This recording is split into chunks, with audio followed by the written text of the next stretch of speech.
website KPU katanya menggunakan hosting dari luar negeri. Apakah benar?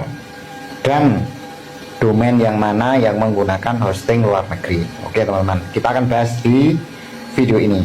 Yang pertama teman-teman, karena saat ini sedang pemilihan umum, jadi kita akan buka website yang ini teman, pemilu 2024.kpu.go.id. Nah, kita akan tracer ya, website ini itu hostingnya di mana, di dalam negeri atau di luar negeri, dan dia menggunakan ISP apa gitu ya.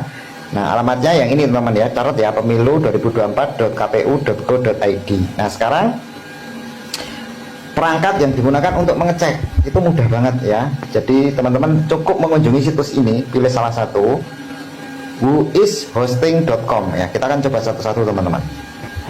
Oke, kita tambahkan.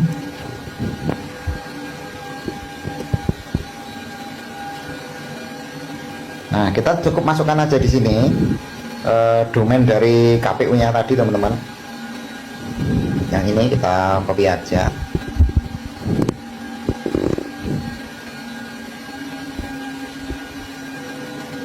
Oke, kita pasang di sini teman-teman. Langsung whois search. Oke, proses ini ya. Hosting provider nggak keluar, IP-nya juga ini dapat 8.48. Kemudian di sini, nah ini perusahaannya muncul, Zhejiang Taobao Network Co.ltd ya, lokasinya di North America, United States. Oke, ini sepertinya miliknya Alibaba ya teman-teman, sepertinya. Oke, kita akan cek menggunakan domain yang lain ya, Ustad Device ya. Kita menggunakan ini, ustaddevice.com /tools/whois. Oke, langsung saja tempelkan di sini teman-teman untuk alamat domainnya. Oke.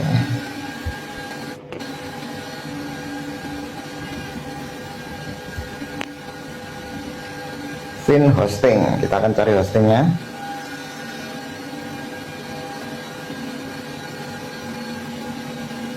Oke, ini sudah keluar belum ini? Nah, ini ketemu. Nah, ternyata hostingnya ini menggunakan Alibaba Cloud LLC ya, lokasinya di United States. Alibaba Cloud LLC ini adalah milik Cina teman-teman ya. Oke, kita akan menggunakan satu lagi yang namanya check host.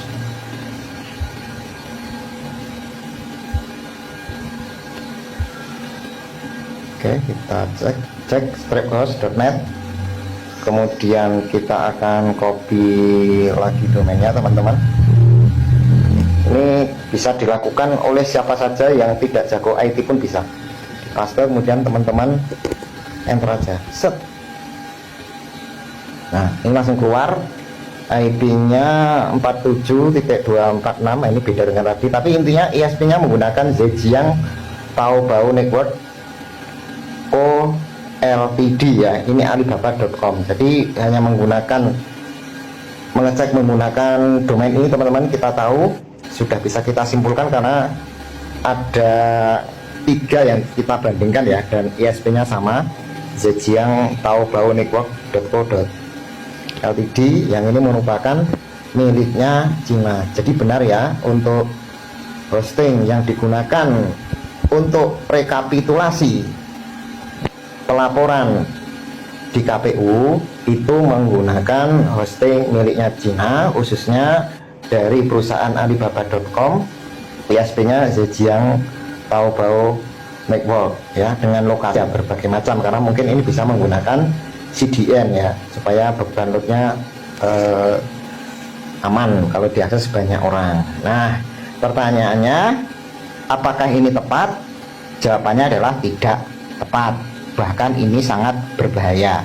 Karena apa? Di Indonesia itu sudah memiliki hosting teman-teman ya, ada IDC ya, itu berada di Indonesia data centernya. Telkom itu juga sudah memiliki data center. Ingat ini ya, saya catatkan, ini Telkom perusahaan yang jelas BUMN itu sudah memiliki hosting, dan menurut saya hanya untuk mengcover pemilihan umum ini kuat teman-teman ya, saya jamin ini kuat. Kemudian ada IDC ya, IDC, kemudian ada DCI ya, DCI Indonesia.com, dan ini itu sudah tier 4 teman-teman, yang DCI Indonesia.com ini tier 4 itu dengan tingkat kegagalan atau failure itu tidak boleh mati ya, rasa-rasanya tidak boleh mati itu 99,9995%, atau downtime-nya dalam 1 tahun itu harus tidak boleh lebih 30 menit. Bayangkan, tier 4 di Indonesia itu sudah punya DCI-Indonesia.com ya. Kemudian ada IDC Indonesia juga bagus itu hostingnya. Kemudian Telkom itu juga punya teman-teman. Jadi saya katakan hosting KPU ini tidak tepat dan ini berbahaya untuk keamanan negara, karena datanya itu dilempar di hostingnya Cina. Jadi ini termasuk pertahanan negara ya. Pertahanan negara itu seperti apa ya, kita tidak memiliki pertahanan negara apapun gitu loh. Untuk masalah IT ya, di Indonesia itu sudah memiliki hosting sampai tier 4, kenapa kok menggunakan data center ke luar negeri? Nah, ini patut dipertanyakan. Itu teman-teman, terima kasih. Wassalamualaikum warahmatullahi wabarakatuh. Assalamualaikum warahmatullahi wabarakatuh. Saya Ridho Rahmadi, dalam hal ini berbicara dalam kapasitas saya sebagai dosen yang mengajar Artificial Intelligence atau AI. Saya ingin memberikan respon tanggapan saya terhadap ketidaksinkronan atau perbedaan hasil yang dimuat di Sirekap dengan yang tertera di scan C1. Yang pertama, hasil dari Sirekap itu adalah hasil ekstrak ya, menggunakan model AI ya, dari scan C1. Kemudian diekstrak angkanya, kemudian ditampilkan dalam aplikasi tersebut.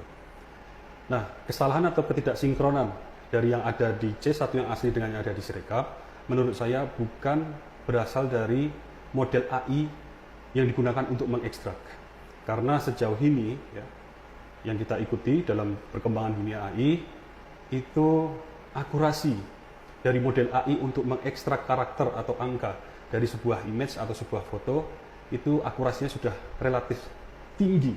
Bahkan saya bisa bilang sangat tinggi dibandingkan beberapa tahun sebelum ini. Ya. Jadi saya rasa tidak ada masalah pada model AI yang digunakan.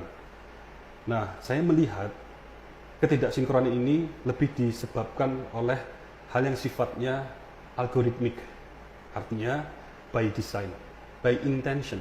Ada baris-baris program yang sengaja dibuat ketika itu dijalankan pada Sirekap, kemudian menambahkan suara pada paslon tertentu dengan konsekuensi mengurangi suara paslon yang lain.